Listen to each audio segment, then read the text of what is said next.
வணக்கம். நேரடியாகவே விஷயத்திற்கு வந்துடுவோம். ஒரு நடுத்தர வர்க்க குடும்பத்துக்கு இலவசமா ஒரு கார் வாங்கலாம்னு சொன்னா அது நம்ப முடியாத ஒரு கனவா தான் தோணும் இல்லையா? ஆனா அந்த மாயைக்கு பின்னாடி இருக்கிற உளவியலையும் கணிதத்தையும் இந்த அலசல்ல நம்ம ரொம்ப தெளிவா பார்க்க போறோம். இப்போ உங்க மைண்ட்ல ஓடுற அந்த மிகப்பெரிய கேள்வி எனக்கு புரியுது. உண்மையாவே 25 லட்சம் ரூபாய் மதிப்புள்ள ஒரு காரை உங்களால இலவசமா வாங்க முடியுமா? நிதி விஷயத்துல ரொம்ப ஸ்மார்ட்டா இருக்கிறவங்க இத எப்படி சாத்தியமாக்குறாங்கன்னு யோசிக்கிறீங்களா? இந்த ரகசியத்தை கோட் பண்ண மக்கள் பொருட்களை வாங்குறப்போ இருக்கிற உளவியல், இலவச கார் வியூகம், அதுக்குள்ள ஒளிஞ்சிருக்கிற கணிதம், மறைமுகச் செலவுகள், அப்புறம் நாம செய்யக்கூடாத பெரிய நிதி தவறுகள், இந்த 5 விஷயங்களை அடுத்தடுத்து பார்க்க போறோம். முதல் விஷயம், அந்தஸ்துக்கும் நிதி நிலைத்தன்மைக்கும் இடையில இருக்கிற போர். இந்திய மக்கள் தொகையில சுமார் 70% பேர் நடுத்தர வர்க்கத்தினர் தாங்க. அப்படி இருக்கும்போது நாம ஏன் சில பொருட்களை உணர்ச்சி வசப்பட்டு வாங்குறோம்னு யோசிச்சு பார்த்திருக்கீங்களா? ஒரு முக்கியமான கட்டத்துல மக்கள் 2 பாதைகளை தேர்ந்தெடுக்க வேண்டியிருக்கும். பெரும்பாலும் நடுத்தர வர்க்கத்தினர் சமூகத்துல தங்களுக்குன்னு ஒரு அங்கீகாரம் வேணும்னா அந்தஸ்துக்காக பொருட்களை வாங்கி ஒரு வலையில மாட்டிப்பாங்க. ஆனா பணத்தை சரியா கையாள தெரிஞ்சவங்க லாங் டேர்ம் முதலீடுகள், நிதி நிலைத்தன்மைன்னு ரொம்ப தெளிவான பாதையை தேர்ந்தெடுப்பாங்க. இதுதான் ரியாலிட்டி. சரி, இப்போ இந்த இலவச கார் ஸ்ட்ராட்டஜி எப்படி வேலை செய்யுதுன்னு பாப்போம். உணர்ச்சி வசப்பட்டு செலவு செய்யாம, கையில இருக்கிற மொத்த காசையும் முடக்காம, புத்திசாலிகள் யூஸ் பண்ற அந்த ட்ரிக் என்னன்னு தெரிஞ்சுக்க வேணாமா? இந்த இடத்துல நீங்க கட்டாயம் தெரிஞ்சுக்க வேண்டிய ஒரு முக்கியமான வார்த்தை இருக்கு. அதுதான் SWP, அதாவது சிஸ்டமேட்டிக் வித்ட்ராவல் பிளான். சுருக்கமா சொல்லணும்னா, மியூச்சுவல் ஃபண்டுகள்ல இருந்து மாசம் ஒரு குறிப்பிட்ட தொகையை தொடர்ந்து எடுக்கிற முறை. உங்க மொத்த சொத்து மதிப்பை காலி பண்ணாம ஒரு பிரம்மாண்டமான காரை வாங்குறதுக்கு இந்த SWP தான் ஒரு மாஸ்டர் கீ மாதிரி செயல்படுது. இப்போ விஷயத்தோட ரொம்ப முக்கியமான பகுதிக்கு வருவோம். கணக்கு. இஎம்ஐக்கு எப்படி பணம் கட்டுறது? இது எப்படி ஒரு மேஜிக் மாதிரி நமக்கு சாதகமா மாறுதுன்னு நம்பர்ஸ் வச்சு பாப்போம். இது ரொம்ப சிம்பிளான லாஜிக் தாங்க. நீங்க வாங்க போற கார்ல 20% தொகையை, உதாரணமா ஒரு 1.5 லட்சம்னு வச்சுப்போம், அத டவுன் பேமெண்டா கட்டுறீங்க. மீதம் இருக்கிற 80% தொகைக்கு ரொம்ப தந்திரமா ஒரு கார் லோன் வாங்குறீங்க.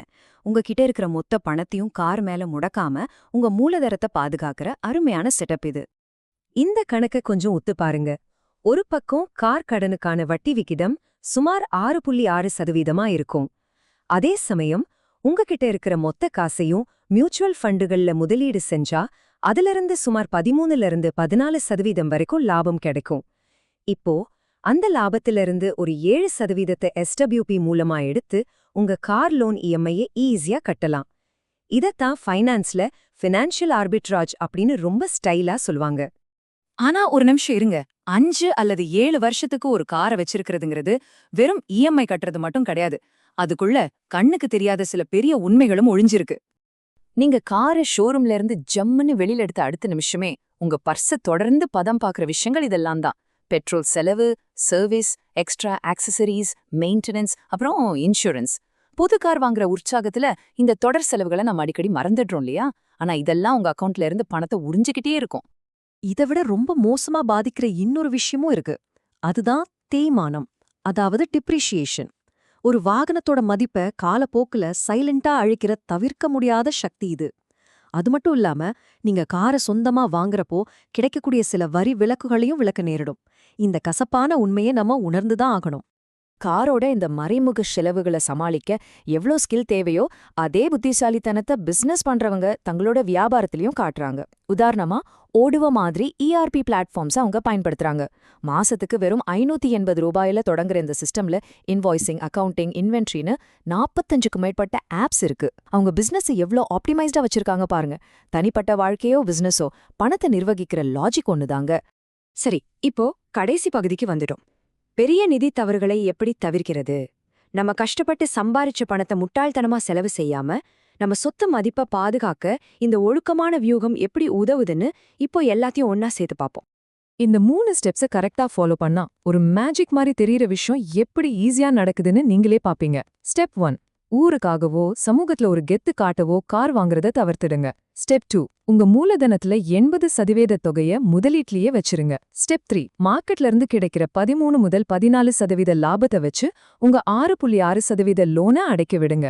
மொத்தத்துல உங்க மூலதனத்துல வெறும் 30% மட்டும் பயன்படுத்தி மொத்த சிஸ்டமே பீட் பண்ற ஒரு வேற லெவல் ஸ்ட்ராட்டஜி இது. இந்த சோர்ஸ் மெட்டீரியலை உருவாக்குனவர் ரொம்ப கான்ஃபிடென்ட்டா ஒரு வாக்கியத்தோட இத முடிக்கிறாரு. அது வரைக்கும் இனி எந்த பயமும் இல்ல. சியர்ஸ்.